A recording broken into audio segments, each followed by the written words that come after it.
In this video, we will talk about differential equations, what they are, and how to verify whether a function is in fact a solution to a particular differential equation. We'll start off by just warming up, finding some higher order derivatives. In numbers 1 and 2, find the first 4 derivatives of each function. And in number 3, just find the first 2 derivatives. Recall that in number 3, you are going to definitely need to use a certain type of rule for differentiation. Pause the video now, work them out, and then hit play when you're ready to check your work. For the first 2, we can see that the answers are follow the same sort of pattern, but are definitely a little bit different. This 3's placement definitely affects how we answer. So please note also the notation for the first, second, and third derivatives. We can put that many number of like little tick marks to show what type of derivative we are in fact taking. However, once we get to the fourth derivative of any function, we don't put 4 tick marks. And any higher derivative than 4, we use the same sort of notation here. In order to differentiate that this is not y to the 4th power, but is in fact the 4th derivative of y, we put those parentheses around the 4. Note how in problem number 2, we had to use the chain rule because the derivative of 3x is 3, and that was our inside function, whereas in number 1, we did not because the inside function was simply just x, whose derivative is 1. In problem number 3, we needed to use the product rule. Recall that e to the x is in fact its own derivative, so this is what we will get finding the first derivative, y prime. In order to find the second derivative, we note that we're going to have to use the product rule twice, so we'll end up actually with 4 terms. This first term, we already found the derivative of it. This was our original function, so this first term, its derivative is actually all of y prime. It's the same first 2 terms as our first derivative. And then, in order to use the product rule again for finding the derivative of this second term here, we will do just that. So we'll have 2x on its own, and then the derivative of e to the x, which is e to the x, plus the derivative of 2x, which is just 2, and then the original e to the x function. Now from here, if we wanted to do some cleanup, we could combine these like terms in the middle, and that would give us 4x e to the x as that middle term, plus 2 e to the x. At this point, if there was any sort of application with this problem, I would recommend probably factoring, since application problems usually involve setting the derivative to 0. But at this point, we were just asked to find y double prime, and we have. Let's move on to problems involving differential equations. In our first example here, we want to verify that this function, y equals 4 e to the negative x, is in fact a solution to this differential equation. Now, a differential equation, or diff-EQ for short, is simply just an equation that involves a derivative, or more than one derivative, or just the second derivative and the original function, whatever. As long as it's an equation that involves a derivative, it's a differential equation. This differential equation right here in particular involves the second derivative. So that's our task. That's the first thing we're going to do, is simply just find the second derivative of y. Let's get to it. We can see that y is a natural exponential function, so I'm just going to rewrite the function over here. In order to find the second derivative, I need to just find the first derivative.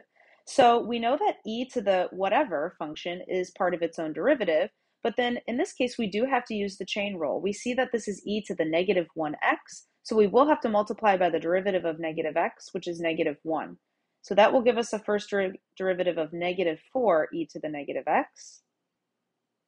And in a similar fashion, we also have to now multiply by that negative 1 again, turning our second derivative actually back into the original function.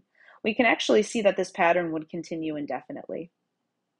Now we have our differential equation right here, and so I'm just going to rewrite it out. To verify something in math means to show it using good mathematical processes and using good mathematical thought, so showing all of your work. I'm not solving in this problem, I'm verifying. So I want to show that when I plug in the second derivative for y prime, plug in the original function for y, and subtract them, I do in fact get 0. We can clearly see that this is the second derivative, y double prime, right here, and this is the original function, y.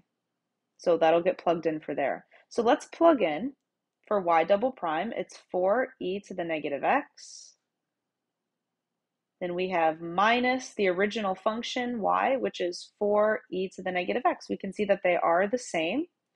So I'm going to put equals 0. Then anytime we subtract something from itself, we do in fact get 0. So this problem was pretty simple, but we did need to show the work finding our second derivative and then just plugging into our differential equation. We verified, showing that this statement was in fact true. So this function is a solution to this differential equation because it makes it true. Here in this next example, we're going to do the same thing. This function right here is simply a cubic function with a random coefficient c. So we're basically showing that for any y equals whatever times x cubed, that is a solution to this differential equation right here. So y equals 8x cubed, y equals pi x cubed, y equals negative 17.3x cubed. They would all be solutions to this differential equation. Then after we do that, we're going to find a particular solution. So we'll find actually what c is in this case. Let's get started. This differential equation involves only up to the first derivative. So we now have our task at hand. We're going to take the original function. I'm just going to rewrite it and then find that first derivative. Using the power rule, I'll get 3c x squared. Now I'm just going to rewrite my first derivative, or rather my differential equation, sorry. I'm going to rewrite my differential equation, xy prime minus 3y equals 0. And now I'm just going to plug in. This means that I'm going to take x, so I'm going to write an x down, and plug in y prime. This is y prime. Then I'm going to subtract 3 times y. This is our original y, cx cubed. So let's get plugging in. So we'll have x times y prime. Y prime is 3c x squared. Then I'm going to subtract 3 times y. Y is the original function up here in yellow, which was cx cubed. And then I definitely want to show that that's equal to 0 because I'm asked to verify. Well, simplifying this first term here, the x times the x squared, that will give us 3cx cubed. And then simply multiplying this through, we'll get the same term. So once again, I'm subtracting something from itself. I have verified that this function right here, y equals cx cubed, is in fact the solution to this differential equation because it makes it true. So that was the calculus part of this problem. Next, we're actually tasked with a pre-calculus idea. We want to find the particular solution when y equals 2 and x equals 3. So this next part here just requires us to find the particular solution. So all I'm going to do is rewrite my original function and then plug in 2 for y and 3 for x. Solving for c, we'll get that c is 2/27. So that was our particular c value. Meaning, to write the particular solution, I'm just going to rewrite my function, but instead of c, we'll plug in what c is.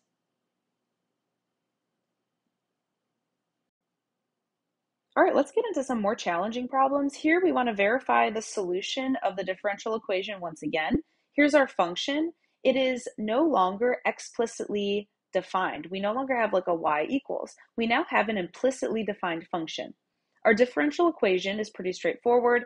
It's just y prime equals. So this differential equation simply involves the first derivative with respect to x. So what we're going to do is we are going to have to use implicit differentiation to go ahead and start our task of finding the first derivative. So let's notate that we are about to find the derivative with respect to x. So d dx. So here's what I'm about to do. I'm going to take the derivative of each term with respect to x. So the derivative of x squared with respect to x is 2x. The derivative of y squared with respect to x is 2y times dy dx, or y prime. And the derivative of cy with respect to x is simply c times dy dx, or c times y prime. Now dy dx and y prime are the same meaning. They're just slightly different notations. I'm only using this y prime here because it's a little bit simpler, and also it's how the notation is used in this particular problem. So now from here, I want to solve for y prime. Now, please note that this is not a term in our problem. It's simply saying that we are finding the derivative. It's like showing my work. So from here, here's my equation, my first derivative, and I want to solve it for y prime. So I'm going to get all the terms with y prime in it on one side and all the terms without y prime in it on the other side. So I'll leave the 2x alone and subtract the 2y y prime. From this point, in order to get y prime by itself, we're going to factor it out. So I'll be left with c minus 2y in parentheses. Now from here, I'm going to divide both sides by c minus 2y, and I'm just going to flip my problem around so my y prime is on the left-hand side. Now from here, I have y prime equals, but it doesn't look just like what I want it to look like. Remember, we want to keep our eyes on the prize here and see this is what I want. I want to show that this was a solution to this differential equation. So I need to show that y prime equals exactly this. Now I'm pretty close in the numerator. I have 2x. So in order to get my numerators to be the same, I just have to multiply by y. Well, if I multiply a numerator by y, I have to be mathematically correct and also multiply the denominator by y. Because we can do that, that's like multiplying by just a 1, y over y. So when we do that, we'll have 2xy in our numerator, which is what we want. And then in our denominator, I'm going to go ahead and distribute my y through. So I'll have cy minus 2y squared. Now, I want my denominator to be x squared minus y squared. Looking back at our problem, we have everything that we need to make that happen. Do you see how we can use something that we're given in order to make this equal to this? Well, we know from our original function what cy equals. Cy is x squared plus y squared. We can sort of see ahead, like I'm going to be getting the terms that I need down here in order to possibly make it look like this. So let's plug in x squared plus y squared in for cy using that substitution. So this will be 2xy over, and I'm going to plug it in using a different color here. So x squared plus y squared is what cy equals. So I'm going to plug that in down here. So it's x squared plus y squared down there. Then I can combine some like terms in the denominator, and I will end up with what I wanted. So we have verified that the original function right here, which is implicitly defined, its derivative is in fact 2xy over x squared minus y squared. We showed that this function right here is a solution to this differential equation because it makes it true.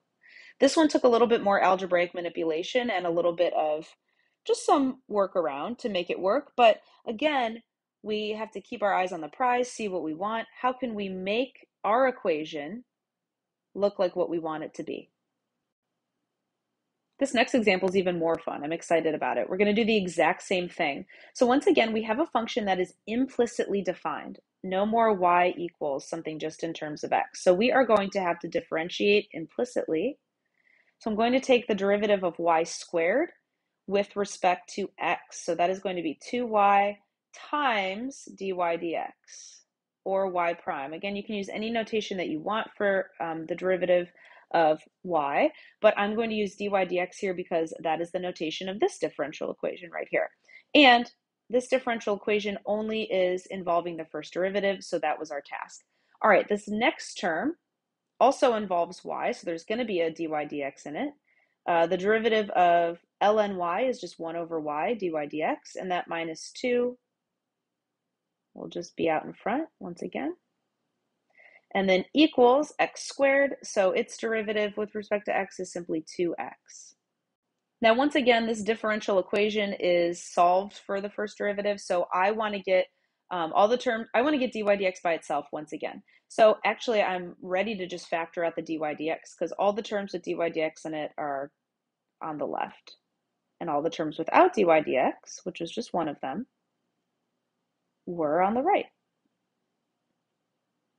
Now, from here, we might say, let's just divide by this. But if we divide by this to get dy dx by itself, we're going to have a complex fraction, like a fraction within a fraction, and that is not what we want here. So instead, I'm actually going to get this to just be one single fraction. And actually, before we do that, we could have seen up here that all of these terms actually have a 2 in it. So all of these terms actually have a 2 in it. So let's divide every single term by 2, meaning that all the 2's will just go away. They'll turn into 1s. So I'm going to actually do that, erase the 2's and turn them into 1s here. All right, so we've divided everything by 2. Perfect. So now, again, I want to get what's in here so it's not going to end up being a complex fraction if I divide. I want to get a common denominator in here, which would be y. So realize that y is really just y over 1. So I want to turn this fraction into a fraction over y, so I need to multiply the top and the bottom both by y. So I'll have y squared over y minus 1 over y in there. And I still have dy dx out front. Then I want to turn this into one fraction in here. So we'll have dy dx, y squared minus 1 all over y equals x. Now again, we did this so then I don't have to divide by this. What I can do is multiply both sides by this reciprocal to get dy dx by itself. So we'll multiply both sides by y over y squared minus 1. And we can see that that's going to give us what we want, which is up here. So our dy dx will be alone on the left-hand side. In the numerator, we'll have xy. In the denominator, we'll have y squared minus 1. And so we have in fact verified that our original function, implicitly defined function up here, was a solution to this differential equation because it made it true. This is the last example in our video. We are asked, is this function right here, which is now explicitly defined, it's y equals solely in terms of one variable here, x, is this function a solution to this differential equation down here? Now this differential equation is a little more complex than the ones that we've seen, but again, it's still a differential equation. It's an equation involving a derivative.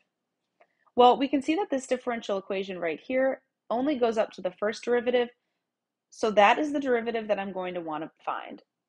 So I'm going to rewrite my function, which this first term here will need the product rule in order to differentiate. And I'm rewriting this second term in a little bit of a nicer way. So we can see that cosine squared of x is really cosine x quantity squared. Finding the first derivative will require the use of the product rule. So we'll take the original first term sine times the derivative of cosine. The derivative of cosine is negative sine, plus the original second term, which is cosine, times the derivative of the first term. The derivative of sine is cosine. Now, this last term here, the second term, we're going to use the power rule and the chain rule. So I'm going to bring the 2 out front, raise cosine to the first power, which is just cosine, so I don't need to put that there. Then multiply by the derivative of the inside function, cosine. So the derivative of cosine is negative sine. Cleaning this up, this is what we will get for our first derivative. Now let's take a look at the differential equation. This differential equation involves doing 2 times the original function, I can do that, plus the first derivative. We have it right here. Then we want to show that it's equal to this guy over here. Well, let's just take a look at plugging this in and see where we're at. So what I've done is I have plugged in 2y plus y prime. This is 2y right here. This was our original y function. I just multiplied each term by 2. So here's 2y. This is y prime, so I added it on. Y prime just happened to start with a negative term, so that's why there's a negative symbol here. But this is the 2y plus y prime. Let's clean this up a little bit. It looks like I have one group of 2 sine x cosine x and another group of 2 sine x cosine x. So I'm going to I could say that there's 4 of them, but I'm going to write it like this. Just you'll see why in a second. Then I can also combine my cosine squareds. So I have minus 1 of them. And then we still have a minus sine squared. Now from here, I want to write the equal sign and start writing to the right here because I have a little bit more space to do that.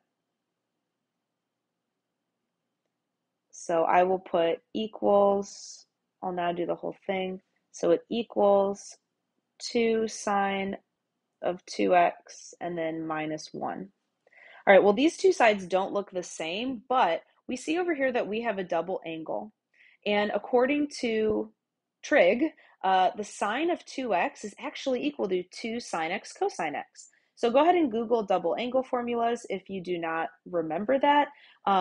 But really, the cool thing is I can simply rewrite this 2 sine x cosine x, that equals sine of 2x, and I have two of them. So that's why I wrote the 2 out front just like that. So I can actually rewrite this as 2 and then sine of 2x, because this equals the sine of 2x.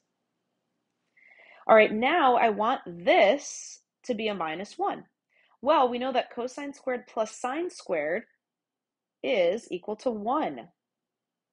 So I can factor out that negative 1, and that will leave me with cosine squared plus sine squared, which is pretty nice. And that's our Pythagorean identity. This is equal to 1.